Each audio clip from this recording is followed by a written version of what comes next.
hay una pregunta que nos formulamos que va guiado al bruxismo, que es un término que estábamos comentando. Pues la pregunta sería, ¿qué es este término? ¿Qué significa el bruxismo? Bruxismo, bueno, habría que ver sus enfoques, ¿no? Si el bruxismo, si nos ponemos a pensar, es un tema bastante amplio, ¿no? En el cual podemos resumirlo, tal vez de que es una actividad repetitiva, que es muy importante, ¿no? De la musculatura masticatoria, el cual va a estar caracterizada por el apretamiento, ¿no? O el rechinar los dientes, no sé cómo le podemos explicar, ¿no? En el cual Ujú, también puede ser ocasionado, puede ser especificado por una fijación o al empujar la mandíbula, ¿no? Entonces, ujú, lo que sí queda claro es de que este bruxismo va a presentar dos manifestaciones circadianas, ¿no? De diferente índole. Una que ocurre durante el sueño, que es el bruxismo del sueño, y otra que está relacionada directamente cuando el paciente está, o el niño, o el adulto está en alerta, ¿no? Que se denomina bruxismo en vigilia. Entonces, este ujú. hábito oral está asociado muchas veces ¿no? Al darnos cuenta en el sistema estomatolognático como el dolor orofacial que se produce y el desgaste dentario que se hace evidente.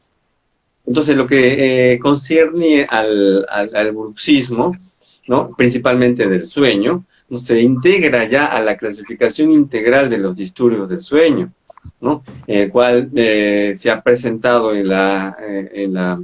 se ha presentado ya desde el 2014 en la Sociedad Americana, ¿no? De Medicina del Sueño.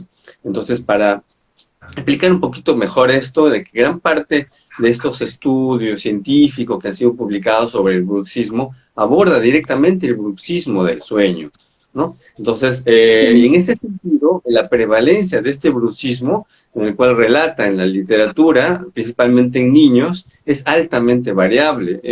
Se estima que más o menos hay entre 3,5 y el 40%, ¿no? Según las revisiones sistemáticas, por ejemplo.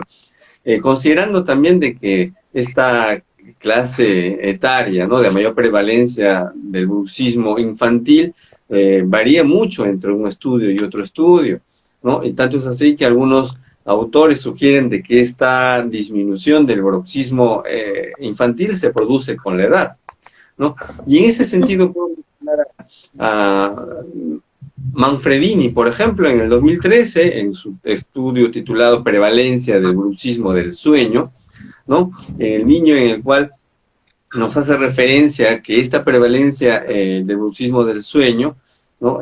Parece no presentar diferencias entre diferentes géneros, ¿no? Y hay cierto predominio para el sexo masculino. Entonces, actualmente, ¿qué es lo que se pretende tratar de identificar esto? Estos factores causales del bruxismo, ¿no? Muchas veces este bruxismo del sueño es considerada multifactorial, ¿no? Y está totalmente ligada y esclarecida en el desarrollo de aquellos procesos fisiológicos multisistémicos complejos, ¿no? En el cual se cree, ¿no? Que el bruxismo sea principalmente controlado por los mecanismos centrales, tanto fisiológicos o psicológicos netamente dichos, ¿no? Entonces, sí, no hay factores, ¿no? Específicos que pueden caracterizar esto, pueden ser incluso componentes morfológicos. Entonces, de acuerdo a su etiología, el bruxismo viene a ser clasificado como un bruxismo primario, ¿no? Primario o idiopático del sueño, cuando, por ejemplo, no hay una causa identificable o cualquier problema sociopsicológico, por ejemplo, o médico asociado. Entonces, esto puede experimentar un cuadro muy importante de molestia, inquietud, ¿no? Mientras que el bruxismo secundario del sueño está relacionado directamente a ciertas condiciones identificables, ¿no? Como por ejemplo unos factores de riesgo para el desarrollo de este mal hábito que es el bruxismo, ¿no? Entre ellas estamos hablando de situaciones emocionales, ¿no? Factores psicosociales, altos niveles responsabilidad, ¿no? Que muchas veces llega a un cuadro de neurotismo o de estrés. Muchas veces el fumador pasivo, ¿no? Se muestra con estas situaciones de ansiedad también, ¿no? En el cual existen niños expuestos constantemente al, al humo de este cigarro, ¿no? En consecuencia, existen relaciones entre esos factores oclusales y la actividad directamente del bruxismo, ¿no? Que al momento de hacer la revisión de la literatura vamos a encontrar que están bastante juntas, ¿no? Consecuentemente, por ejemplo, en la actualidad se mantiene un concepto de hipervigilancia oclusal, ¿no? En el cual se como un factor relacionado al bruxismo en la vigilia, ¿no? Entonces, esta hipervigilancia oclusal muchas veces es relacionada directamente al hábito perceptual, ¿no? Que se envuelve o que está desarrollado de una manera subjetiva a la variedad de sensaciones. En este caso, rechazo, ¿no? Por ejemplo, para tratar de masticar o simplemente dolorosas. Entonces, estas características hipotéticas, ¿no? Que los individuos con características hipervigilantes oclusales, por ejemplo, son perturbados con una interferencia oclusal y aumentan directamente esta actividad de los músculos masticatorios, tanto en reposo y hasta en el sueño. Entonces, por eso muchas veces considerado de que esto está relacionado directamente a alteraciones oclusales. Y en niños y en adolescentes portadores de maloclusiones o alteraciones dentarias, tipo clase 2, por ejemplo, ¿no? Que presentar ciertas características que se relacionan directamente con el bruxismo del sueño. Entonces es muy importante hacer la identificación entre la discrepancia cráneo-mandibular y maxilomandibular para identificar si existe algún tipo de perfil retrognático, por ejemplo, en el cual puede ser visto como un factor que predispone a algún disturbio del sueño, ¿no? Y por eso se puede condicionar también o contribuir a la aparición de estos mecanismos del bruxismo, ¿no? Entonces, dentro de estos estímulos que se producen durante el sueño, ¿no? Como por ejemplo bulla cuando el niño empieza a dormir, ¿no? También fueron caracterizados como ciertos factores asociados en la presencia de estos bruxismos del sueño. Entonces, ¿qué explicación se da a esto? ¿No? En este caso, Carra 2007 mencionó en su artículo de bruxismo del sueño, dolor de cabeza y otras alteraciones del sueño, por ejemplo, ¿no? Que está relacionado directamente a eventos específicos que se producen durante el sueño, asociados a microdespertares, ¿no? Que se suceden tanto en niños como en adultos. Entonces, de este modo, estos estímulos externos, ¿no?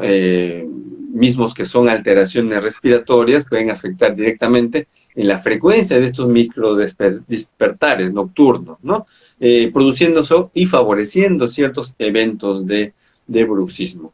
Ya habíamos mencionado también de que la Academia Americana de Medicina del Sueño, ya en el 2015 aproximadamente, nos refieren que la forma más utilizada en la actualidad en niños y el uso de cuestionarios, por ejemplo, para identificar ciertas características relacionadas a los signos y síntomas del bruxismo, ¿no? Es una evaluación bastante importante que directamente se le puede hacer tanto al niño como al padre de familia, en el cual está AAMS, que es lo que le menciona en sus siglas en inglés, que es la Academia Americana de Medicina del Sueño, en el cual reformula y hace ciertas preguntas específicas, ¿no? Como por ejemplo, si ha escuchado o ha observado al niño rechinar los dientes o apretar los dientes en la noche. Entonces es una pregunta muy importante que se podría asociar directamente a la anamnesis que lo hemos observado a continuación, ¿no?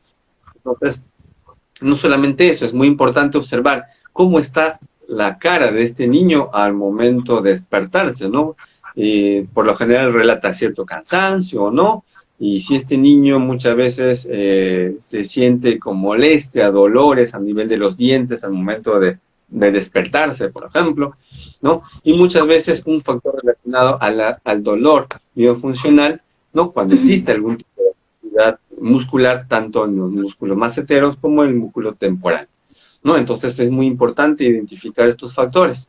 Y Observar también o identificar en este patrón específico cómo están la apertura de los dientes durante el día, ¿no? Verificar si está en una posición pasiva o que están con los dientes apretados. Y algo muy importante, identificar si este bruxismo es de noche o es de día.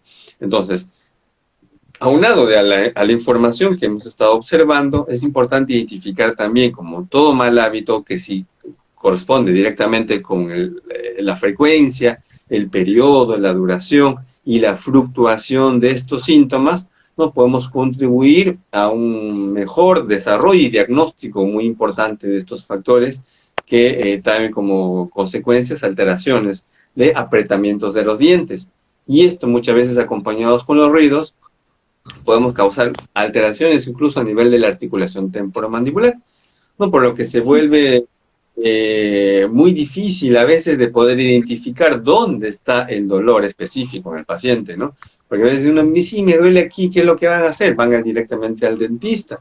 Pero al observar esto, puede causar ciertas alteraciones propias que no son directamente a nivel de los dientes, tal vez ya está afectando directamente la articulación.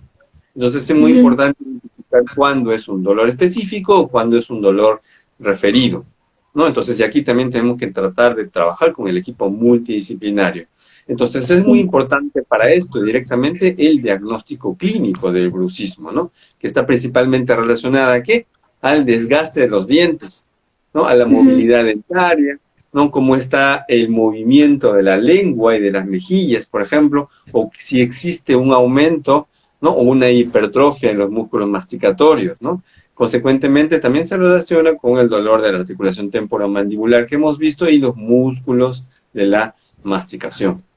Entonces, es muy importante identificar estos criterios de diagnóstico, ¿no? Como ya lo he estado comentando, es muy importante identificar también cuando existe la función de la masticación, ¿no? Vamos a Ujú. encontrar fatiga, dolor muscular, rigidez o simplemente un trabamiento mandibular, que es un trismo, ¿no? Al momento de levantarse la cama, al momento de hacer, por ejemplo, la apertura máxima como un bostezo, ¿no? Que nos queda trabada la boca allí. Entonces son características propias que pueden causar un cuadro relacionado a un bruxismo, ¿no? Entonces es Ujú. muy importante esto, que cuando tenemos la musculatura hipertrófica, por ejemplo, en particular del músculo macetero, este es un apretamiento anormal dentario, voluntario muchas veces, y es máximo. Entonces, la actividad muscular masticatoria no puede ser explicada por otro disturbio del sueño. Entonces es muy importante identificar estos factores y si es así, podemos hacer referencia al neurólogo, ¿no? Para que nos den algunas sustancias o medicación específico que permita relajar estas estructuras, porque obviamente causan mucha molestia, ¿no? No sé si alguien ha tenido Ujú. esta relacionada al estrés, ¿no? A esas situaciones específicas que pueden causar molestias directamente a los dientes, consecuentemente a todas las estructuras del funcionamiento cráneo-facial.